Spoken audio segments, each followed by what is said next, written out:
नमस्कार, मैं केशव राय। नमस्कार। विश्व हिंदी अकादमी व अबीर एंटरटेनमेंट द्वारा 3 दिवसीय मुंबई हिंदी लिट फेस्ट होने जा रहा है 8, 9, 10 जनवरी को मुंबई लोखंडवाला में। उसके लिए हम आमंत्रित करने आज आए हैं सुप्रसिद्ध फिल्म गीतकार नितिन गायकवाड़ जी, जिन्होंने 100 से अधिक फिल्मों में लिखा है और एक से बढ़कर एक उनके गाने हिट हुए हैं। हाल ही में कोरोना काल के बाद ये बहुत बड़ी बात है, ऐसे गीतकार हैं जो 2 बड़ी फिल्में रिलीज हुई हैं, अक्षय कुमार की और सलमान खान की, उसमें गीत आपके हैं, सूर्यवंशी में और अंतिम में। हमने आज इनसे निवेदन किया, आज आप आए हैं।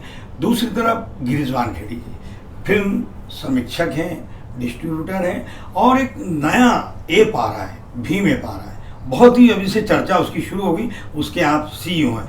तो गिरीश जी, आप दोनों आमंत्रित भी हैं, तो हम ये जानना चाहेंगे कि जो भीम ऐप है जिसके आप सीईओ हैं, ये क्या है इसकी? सबसे पहले आपको मैं बता देना चाहूँगा कि ये भीम ऐप नहीं, ये जय भीम ऐप है। जय, वाह जी। और सबसे पहले आपका शुक्रिया अदा करूँगा कि आपने हमको यहाँ पर बुलाया आज के इस कार्यक्रम में। आपको खूब सारी शुभकामनाएं और बधाइयाँ, क्योंकि आप लिटरेचर फेस्टिवल कर रहे हो। एक लिटरेचर फेस्टिवल वो भी मुंबई में बहुत मायने रखता है, और ये एक ऐसा फेस्टिवल है जिसकी ज़रूरत मुंबई को है। मुंबई में हर तरीके के फेस्टिवल होते हैं। हम तो मतलब फिल्म फेस्टिवल से लेकर फिश फेस्टिवल तक जाते हैं, हर तरीके के फेस्टिवल जाते हैं। नितिन जी भी हमारे साथ कई बार होते हैं, लेकिन साहित्य का फेस्टिवल जो आप लिटरेचर फेस्टिवल कर रहे हो, उसके लिए मैं आपको ढेरों बधाइयाँ देना चाहता हूँ।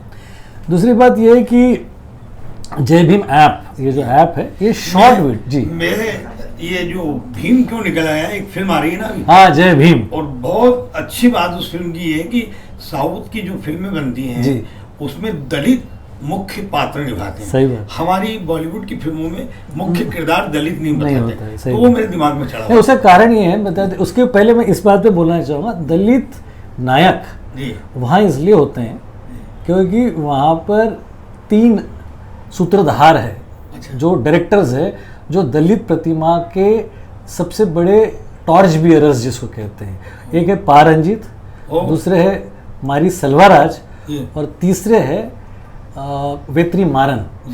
ये तीनों डायरेक्टर जो है, इनके नायक दलित होते हैं। वो कबाली बनाते हैं, काला बनाते हैं, परम्पराई सरपट्टा परम्पराई बनाते हैं। वो जो बड़ी बड़ी फिल्में बनाते हैं उनमें उनका नायक दलित होता है, क्योंकि वो इस पोजीशन पे है कि वो बड़ी फिल्में बना सके और वो कमर्शियल फिल्में बनाते हैं। हमारे बॉलीवुड की प्रॉब्लम ये है कि हम ये बॉलीवुड में ये पहले सोचते हैं कि हमारा हीरो कैसा होगा, वहाँ पे पहले ये सोचते हैं कि हमारा नायक जो है, हमारा जो हीरो है वो कैसा होगा। उसमें स्टारडम नहीं होता। क्या बात, यहाँ स्टारडम होता है। हम लोग स्टार स्ट्रक है, वहाँ पे स्टारडम है पर उतनी बड़ी मात्रा में नहीं है, और वहाँ के फिल्म मेकर्स का कन्विक्शन है। इसलिए जय भीम, वहाँ से बनी हुई जय भीम पूरी दुनिया में लोकप्रिय हो सकती है। वहाँ की बनाई हुई फिल्म सरपट्टा परम्पराई जो पा रंजीत ने बनाई थी, वो सारी दुनिया में फेमस होती है। वहाँ की बनाई हुई कर्णन, वहाँ की बनाई हुई असुरन, सारी दुनिया में जय भीम का नारा लेकर चलती है। उसका सिर्फ कारण ये है कि जय भीम में उनका विश्वास है। हमारे यहाँ भी सीरियस मैन बनाते हैं, सुधीर मिश्रा, उसमें भी दलित नायक है, नवाजुद्दीन करते हैं, लेकिन वो दलित नायक आक्रामक नहीं है, वो सबमिसिव है। हमारे यहाँ कागज बनती है, जो पंकज त्रिपाठी करते हैं दलित नायक का रोल, लेकिन वो सबमिसिव है, वो आक्रामक नहीं है। वहाँ का दलित नायक आक्रामक है। ये बहुत बड़ा फर्क है वहाँ के जय भीम में और यहाँ के जय भीम में। अब मैं आता हूँ ऐप पे। ऐप जो है जय भीम ऐप, 2 तरीके के वीडियोस होते हैं। एक होता है लॉन्ग वीडियो, जो वीडियोस आप YouTube पे देखते हो या OTT प्लेटफॉर्म से, नेटफ्लिक्स, अमेजोन, ये लॉन्ग वीडियो का प्रोसेस है। और एक होता है शॉर्ट फॉर्म। शॉर्ट वीडियो क्या होता है, 10 सेकंड का, 15 सेकंड का, 25 सेकंड का। तो आप देखते हो कि जब आप फेसबुक पे होते हो, 1, 2, 3, 4 पोस्ट के नीचे जब आते हो तो फटाक से शॉर्ट वीडियो रील्स आ जाते हैं। तो अपने आप एंगेज होते जाते हो। लोग वीडियो, कोई गाना गा रहे हैं, खेल रहे हैं, कूद रहे हैं, पुराने डायलॉग्स बोल रहे हैं, डांस कर रहे हैं, और आप उसमें गुम हो जाते हो। ये जो शॉर्ट फॉर्म का, जो शॉर्ट वीडियो का फॉर्मेट है, उस फॉर्मेट में हम एक ऐप लेके जा रहे हैं जिसका नाम है जय भीम ऐप। इस ऐप को हम शॉर्ट वीडियो फॉर्मेट में लेके आ रहे हैं, जिस फॉर्मेट में ऑलरेडी टिकटॉक है, टिकटॉक था इंडिया से, अभी वो चले गए, लेकिन टकाटक है, रोपोसो है, चिंगारी है, मौज है, जोश है, ये सारे शॉर्ट वीडियो ऐप्स है। उस ऐप की कैटेगरी में एक नया ऐप आने वाला है जिसका नाम है जय भीम, जिसका पदार्पण होगा बहुत जल्दी ही। इस 26 नवंबर को हम लोग करने वाले थे, लेकिन हमारी डेट आगे गई क्योंकि हम इसको बहुत स्पेक्टेकुलर इवेंट करने वाले थे नागपुर में, लेकिन वहाँ पे चूंकि वहाँ आचार संहिता लगी है तो हम कोई भी पब्लिक इवेंट नहीं कर सकते, इसलिए हम रुक गए। फिर ये दूसरे रेस्ट्रिक्शंस आ गए कोविड के, तो हम सारे रुके हुए। लेकिन जैसे ही थोड़ा सी भी हमको लिबर्टी मिलेगी, रिलैक्सेशन होगा, तो हम एक बहुत बड़ा स्पेक्टेकुलर इवेंट करके इस ऐप को लॉन्च करने वाले हैं। तो उस ऐप का एज अ CEO इस वक्त मैं काम देख रहा हूँ, साथ ही साथ फिल्मों के रिव्यूज़ तो करता ही हूँ। और उस ऐप में दो तरीके के गानों को हमने समावेश किया है। एक उसका एंथम है, जो ओरिजिनल एंथम है, जो ललित साहब ने कंपोज किया था और जिसको शान और जावेद अली ने गाया था, और एक मॉडर्न एंथम है। उस मॉडर्न एंथम को कंपोज करने के अलावा उसको लिरिक्स देना, कंपोज करना और उसको डायरेक्ट करने की जिम्मेदारी हमने नितिन रायकवार को दी है। इसलिए हम दोनों का यहाँ पर इस वक्त एक कोलैबोरेशन में हम काम कर रहे हैं। तो ये है हमारे ऐप के बारे में, और मुझे बड़ी खुशी है कि आपने इस प्रश्न को मुझसे पूछा, और साथ ही साथ उससे ज़्यादा खुशी इस बात की है कि नितिन रायकवार हमारे साथ है। सर, आपने फिल्मों में इतने गीत लिखे हैं, लेकिन ये ऐप के लिए युवाओं को जोड़ने वाला मामला है यहाँ पर जी, तो क्या अलग हटकर क्या लिखा है आपने? देखिए, क्या जब भी मेरे जो गाने आपने सब सुने, तो जब भी ये गाने आए तो लोगों ने इसको अपने लैंग्वेज के साथ रिलेट किया और उसको खूब एंजॉय किया। तो गिरीश सर चाहते थे कि उनका जो ऐप है इसमें उन्होंने मुझसे कहा कि मैं जो बोलूँगा तुझको वो मत कर, जो तू सोचता है क्या बात वो कर। तो उन्होंने भरोसा रखा मुझ पर, और मैंने भी ये सोचा यार ऐप का जो गाना बनाऊंगा तो ऐसा गाना होना चाहिए जिसे आज तक लोगों ने एंजॉय किया, लोगों को लगे कि ये अपना ही गाना है, कोई भाषण दे रहा है, ऐसा चीज़ नहीं है, अपनापन उसमें होना चाहिए। और इन्होंने एक बात और ख़ास बताई मुझको कि जितने भी वीडियो अपना ऐप्स है, टिकटॉक हो गया, ये वो, जो टिकटॉक तो रहा नहीं, लेकिन लोग उसमें वीडियोस बनाते हैं और खुद ही देख के खुश हो जाते हैं, उसमें से कुछ मिलता नहीं है। लेकिन इस ऐप की ख़ास बात यह है कि इस ऐप से आप गाना गाओ, आप वीडियो बनाओ, और इससे आप अर्न कर सकते हो, पैसा भी कमा सकते हो। तो इसकी वजह से ये ऐप का जो कॉन्सेप्ट है इनका बहुत अच्छा लगा मुझे। और इन्होंने मुझको कहा कि भाई ये ऐप में तुम जो गाना बनाओगे और जैसे गवाओगे, तो उसमें आजकल जो रैपर्स है, आजकल का जो यूथ है, वो यूथ भी उसमें जुड़ना चाहिए, और जो एज वाले लोग हैं वो लोग भी जुड़ना चाहिए, जो छोटे बच्चे हैं वो भी जुड़ना चाहिए। तो उसी हिसाब से फिर इसको कंपोज किया और अलग अलग सिंगरों से गवाया मैंने। साक्षी होलकर जो वो यंग सिंगर है उससे गवाया, इंदौर की है, करेक्ट। अच्छा। और फिर इसमें MC तोड़फोड़ जो गली बॉयज़ में जिन्होंने गाना गाया, जिनका काफ़ी कुछ एल्बम के सॉन्ग्स भी आ रहे हैं उनके, तो उनसे गवाया ताकि सबको मद्देनज़र रखते हुए। और कुछ लाइनें इसमें मैंने भी गाई है क्योंकि मेरा भी गाना हिट था, फटेला जेब सिल जाएगा, एक्सक्यूज़ मी क्या रे। तो बड़े दिल से काम किया गया है, और आप सब लोग का आशीर्वाद चाहिए इस ऐप के लिए, और जो हम कर रहे हैं हमको भी खुशी मिले कि हाँ हम सही जा रहे हैं और हम लोग सफल होंगे। तो वीडियो तो छोटे छोटे आते हैं, उसकी अवधि कम होती है, लेकिन ये गाना 2.5-3 मिनट का हो गया कि टैगलाइन टाइप होगा, मुखड़ी होगा इसका। देखिए, ये एक प्रमोशनल सॉन्ग है। अगर आप छोटे में किसी को बता देंगे, 2 निवाले खिला दोगे तो पेट थोड़ी भरने वाला है, इसलिए हम लोगों ने पूरी थाली रख दी है ताकि लोग समझ सके और उसको सुन सके, समझ सके और इस ऐप की तरफ करीब हो सके। संगीत किसका है इसमें? इसका संगीत मैंने किया है। अच्छा, आपने किया। इन्होंने मुझको कहा संगीत भी कर दो, कुछ गाओ भी। फिर ये उस गाने से खुश हुए और इन्होंने जिम्मेदारी दे दी कि इसका वीडियो भी बना दो, तो इसका वीडियो भी मैंने बना दिया। बहुत मज़ा आया। तो मतलब युवाओं को ही ध्यान में रखा होगा आपने ये गीत के लिए जो गाना तैयार किया? नो, हर वर्ग की उम्र के, हर वर्ग के सर हर वर्ग के देखिए कोरोना काल से लोग जूझ रहे थे, अभी भी जूझ रहे हैं, तो ये सबके लिए अगर आप फ्री हो तो आप घर पे कोई भी इस्तेमाल कर सकता है इसको, कोई भी कुछ भी कर सकता है। सर ये ऐप तो लंबे समय तक चलती रहेगी, हिट भी होगी, तो आने वाले दिनों में फिर और भी गाने होंगे इसकी? नहीं, उसमें कैसा है किशोर भाई कि एक तो ऐप जब आता है तो ऐप में बहुत सारी क्रिएटिव एनर्जीज उसे कंज्यूमर लेकर आते हैं। जो ऐप को यूज़ करता है वो वीडियोस करता है, वो वीडियोस देता है, तो बहुत सारी क्रिएटिविटी तो आपका यूज़र ही आपको देता है। लेकिन ऐप का एक प्रमोशनल सॉन्ग हो कि ऐप की पहचान क्या है, तो हमारे पास ऑलरेडी एक ऐप का गाना था और है जो कि बहुत सुंदर गाना है। लेकिन मुझे इनसे क्या उम्मीद थी नितिन भाई से कि मुझे ऐसा गाना चाहिए था जिसमें इनका पर्सपेक्टिव हो। कुछ लोग जय भीम जीते हैं, कुछ लोग जय भीम महसूस करते हैं, कुछ लोग जय भीम जानते हैं, कुछ लोग जय भीम देखते हैं। क्या बात है। कुछ लोग जो जय भीम जानते और देखते हैं उनका परसेप्शन अलग है। कुछ लोग जो महसूस करते हैं, जो उसी में जाते हैं, उनका परसेप्शन अलग है।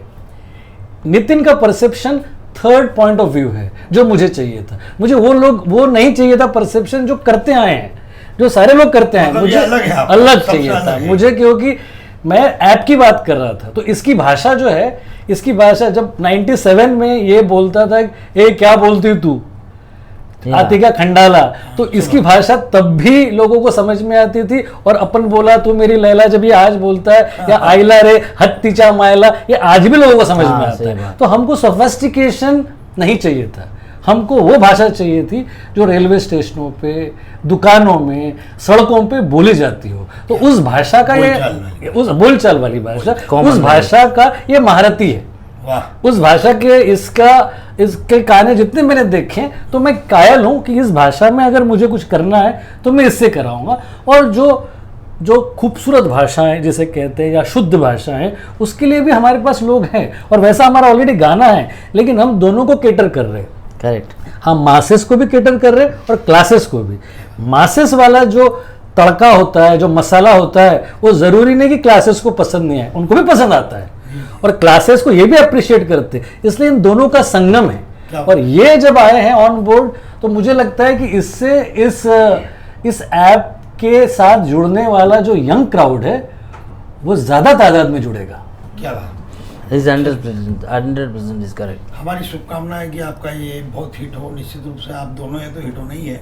जरूर सर, एक और चीज़ बोलना चाहूँगा, जैसे कि आतिका खंडाला सॉन्ग था, ये ऐप का जो गाना जो हमने बनाया है वो भी गुनगुनाने लायक है। हाँ, जो जबान पे चढ़ता है। मैं भी कभी यकीन नहीं कर सकता था कि कह नहीं सकते, नहीं बोल सकते, क्यों नहीं, हाँ ये बताएगा ना, एक लाइन बताएगा ना। देखिए मैं भी बोल नहीं सकता था। उसकी बताइए। हाँ, जैसे मैंने आतिका खंडाला जो बनाया था तो मैं कभी सोच नहीं सकता था कि उसको अमित जी गाएंगे, कई फिल्मों में यूज होगा, और विल स्मिथ, हाँ वो भी उसको गाता है। तो वैसे ही है। तो ये ऐप का जो गाना है बिल्कुल इसी तरह से है। क्या कुछ बताएं, थोड़ा सा याद है, बताता हूँ। यूज करो फिल्टर, बनाओ वीडियो। वाह, यूज करो फिल्टर, बनाओ वीडियो। यूज करो फिल्टर, बनाओ वीडियो।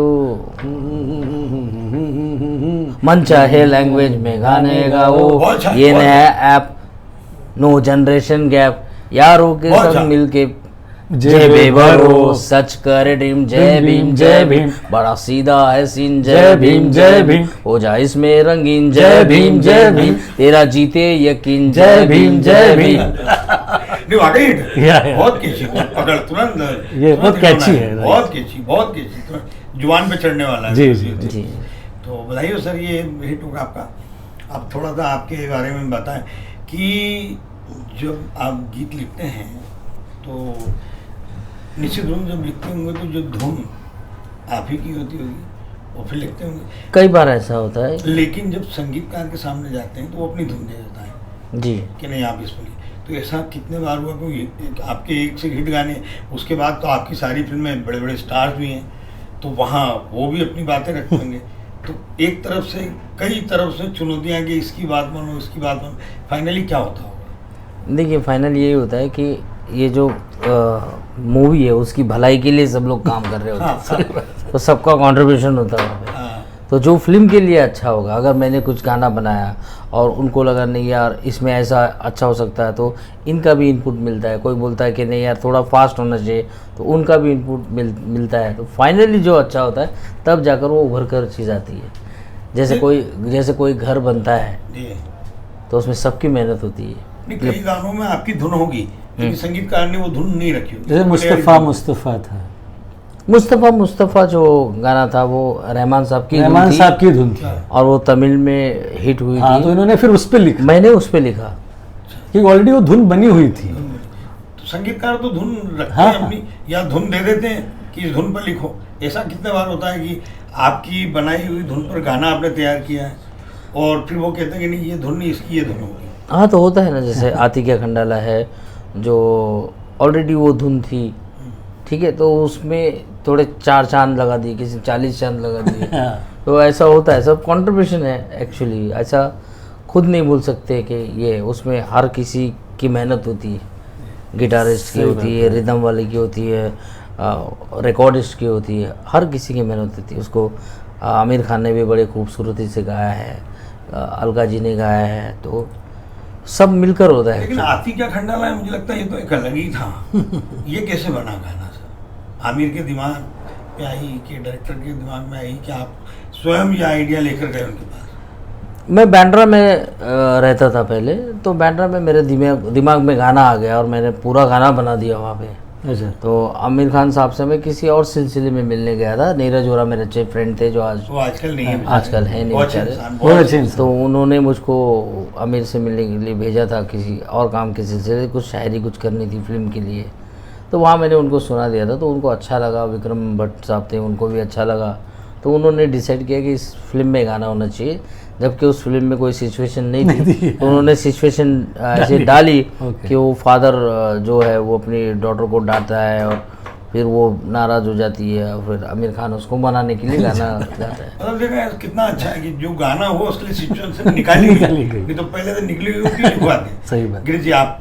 नहीं, मुझे लगता है कि नितिन आपका जो देखने का तरीका है ना, भाषा क्या है कि एक तो वो भाषा होती है कि पाँव छू लेने दो फूलों को इनायत होगी। क्या बात, क्या बात, वाह। एक वो भाषा होती है जहाँ पे हम कहते हैं कि भाई ये महलों ये तख्तों ये ताजों की दुनिया।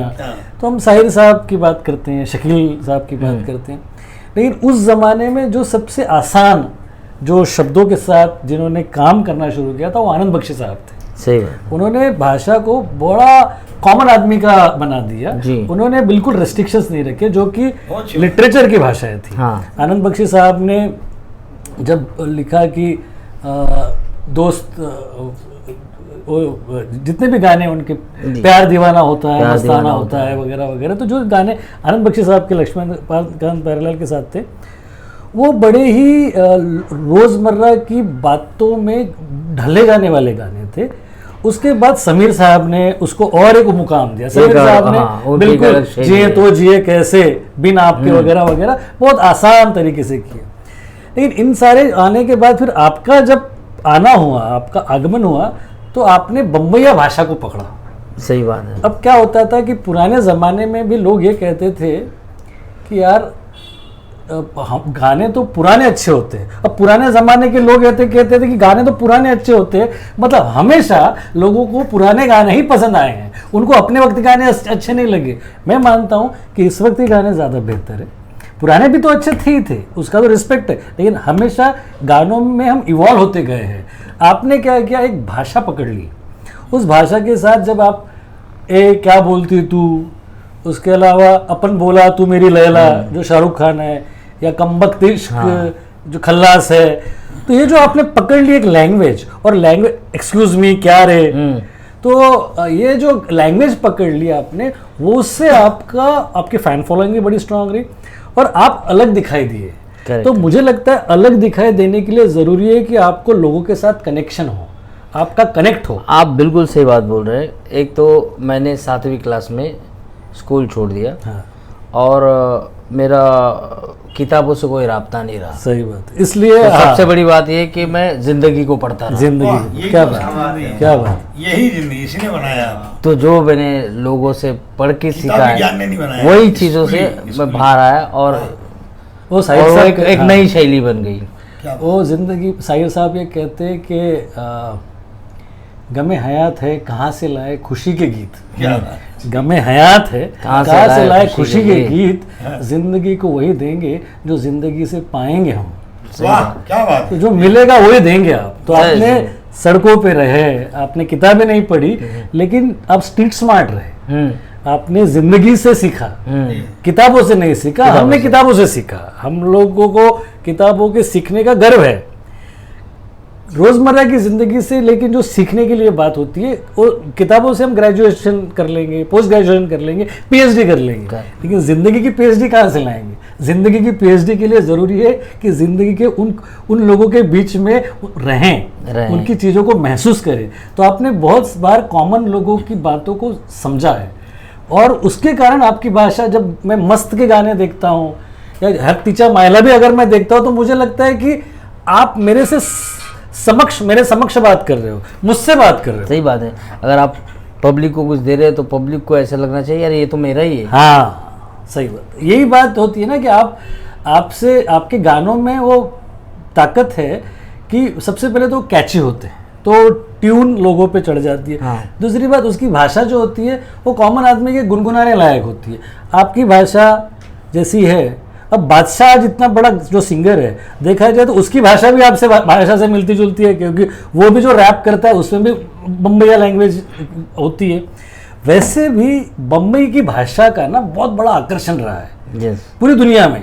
कहीं पे भी जाओ और आइला रे जाइला रे ऐसा जब बात करता है ना, तो लोग बड़ी ईर्ष्या से हमें देखते हैं। हाँ कि क्योंकि कैसा है ना, दिल्ली वाला अगर है तो बम्बई वाले को पहचान लेगा कि यार ये तो बम्बई वाला है, क्योंकि उसका आइला रे दिल्ली की भाषा की अपनी पहचान है, अपनी पहचान है, हर जगह की अपनी। तो वैसे बम्बई की भाषा की अपनी एक पहचान है। तो उस भाषा में आपने गाने कंपोज किए, और इस भाषा से सारे लोग प्यार भी करते हैं, ईर्ष्या भी करते हैं, और सारे लोग पसंद भी करते हैं, रिलेट करते हैं। तो मुझे लगता है इसलिए आपकी भाषा का ज्ञान जो आपको सड़कों से आया या स्ट्रीट के लोगों से आए या जिंदगी से आया, वो ज्यादा महत्वपूर्ण है किताबों से। हाँ केशव भाई, बहुत अच्छा।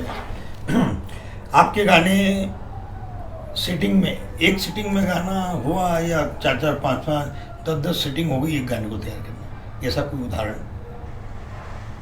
नहीं, मेरे ख्याल से 10 मिनट, 15 मिनट, आधा घंटा, बस इसी के अंदर सब गाने हुए। एक ही सिटिंग में हर गाना? यस जी। तो ये मुझे लगता है सिर्फ आप होंगे जो इतने फास्ट हैं। आपको अगर आपकी जानकारी के लिए बता दो कि नौशाद साहब जब सन ऑफ इंडिया का गाना कर रहे थे, ए दिल के सहारे तुझे दिल ढूंढ रहा है, इस गाने के लिए उन्होंने 20 दिन मोहम्मद रफ़ी साहब और लता जी से प्रैक्टिस कराई थी, रिहर्सल्स कराई थी 20 दिन। अब रफ़ी साहब और लता जी नौशाद साहब के लिए 20 दिन रिहर्सल कर रहे हैं एक गाने के लिए।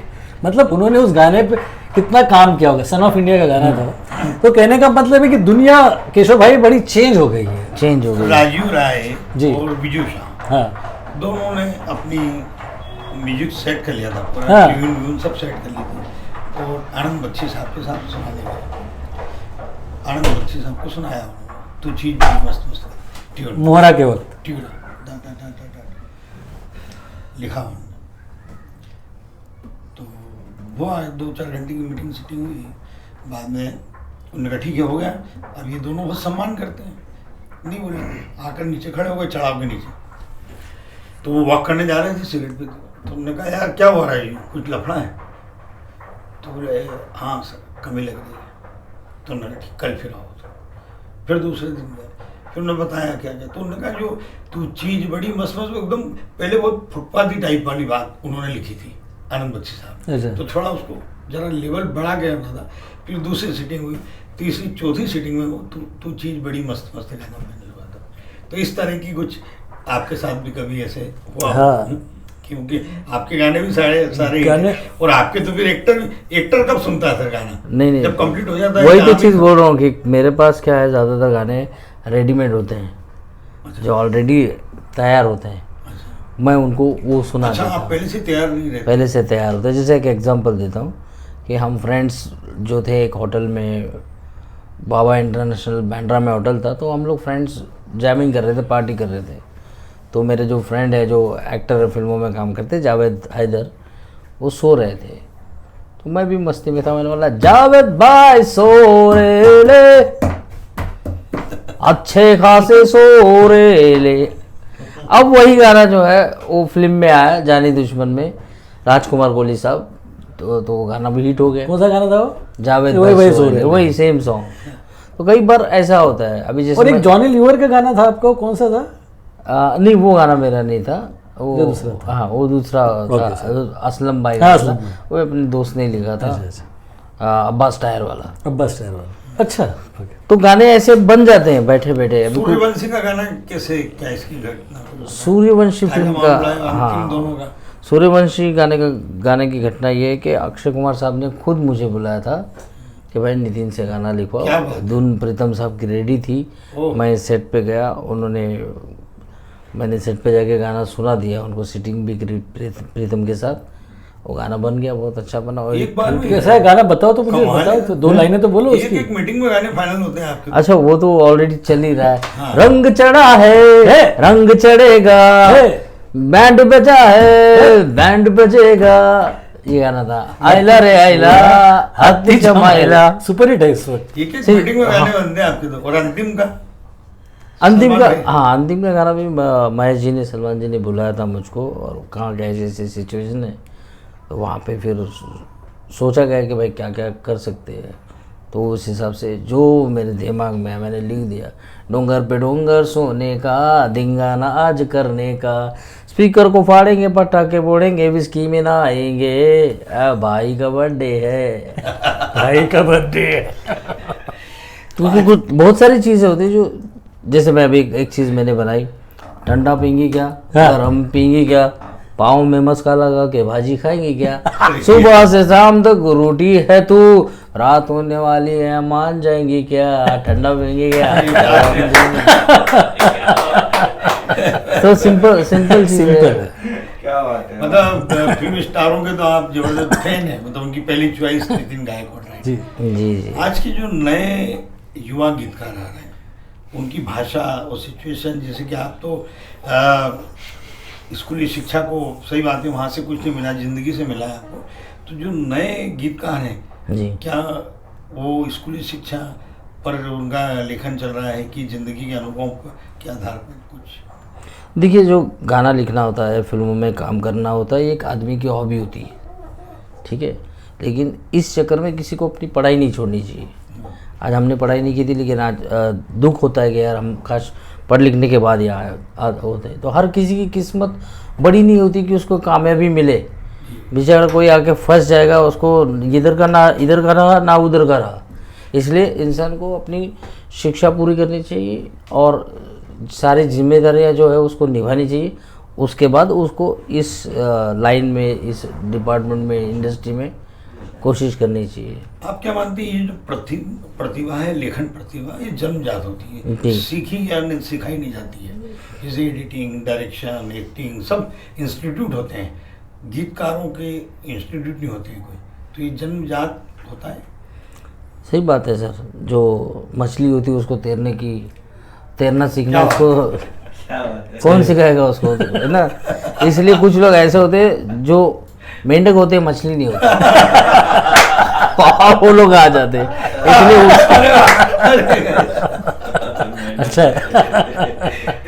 अंतिम सवाल आप कर लीजिए। तो ये तो है कि चलो बहुत अच्छा है कि मुझे इस बात की बड़ी खुशी हुई है केशव भाई। मैं समझता हूँ कि देखिए नितिन के आने के साथ ही आपके फेस्टिवल में यूथफुलनेस आएगा, एक पॉइंट ऑफ व्यू आएगा नितिन का।